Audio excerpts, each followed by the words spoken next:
comme la Pâque juive était proche, Jésus monta à Jérusalem. Dans le temple, il trouva installés les marchands de bœufs, de brebis et de colombes, et les changeurs. Il fit un fouet avec des cordes, et les chassa tous du temple, ainsi que les brebis et les bœufs. Il jeta par terre la monnaie des changeurs, renversa leur comptoir, et dit aux marchands de colombes, « Enlevez cela d'ici, cessez de faire de la maison de mon père une maison de commerce. » Ses disciples se rappelèrent qu'il est écrit « L'amour de ta maison fera mon tourment. » Des Juifs l'interpellèrent. « Quel signe peux-tu nous donner pour agir ainsi ?»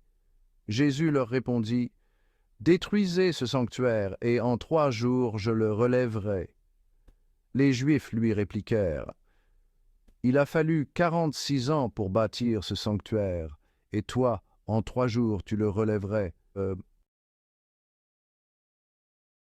Mais lui parlait du sanctuaire de son corps.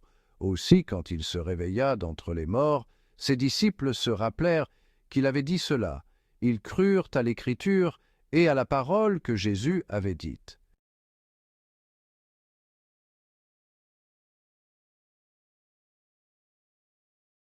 La Bible nous appelle des pierres vivantes. 1 Pierre, chapitre 2, verset 5.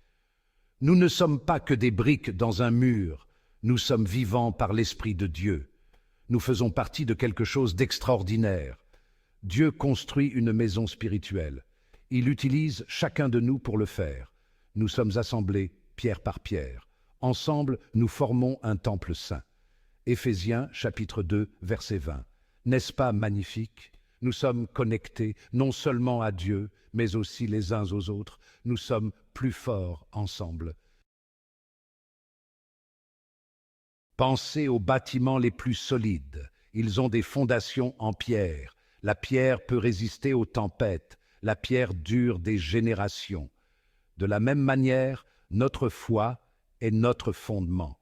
Lorsque les tempêtes arrivent, notre foi nous garde forts. Nous sommes tous confrontés à des défis dans la vie, mais avec Dieu comme notre rocher, nous ne pouvons pas être ébranlés.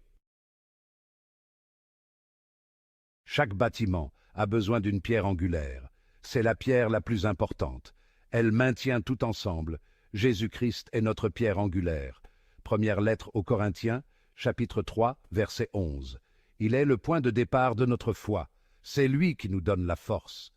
Lorsque nous construisons nos vies sur Jésus, nous construisons sur une fondation solide. Rien ne peut nous ébranler. 4e partie. Une fondation qui durera.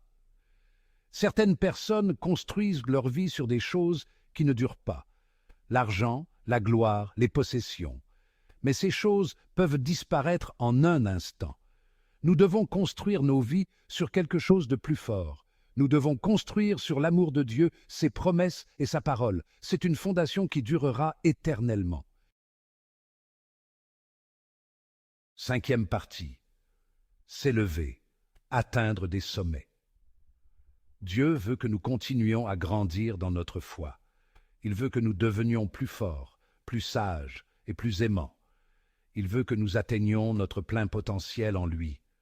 Chaque jour est une nouvelle opportunité de se rapprocher de Dieu. Lisez votre Bible, priez, passez du temps avec d'autres croyants.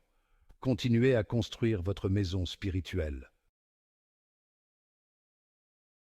6e partie, un foyer spirituel, construit ensemble. Nous faisons tous partie de la famille de Dieu.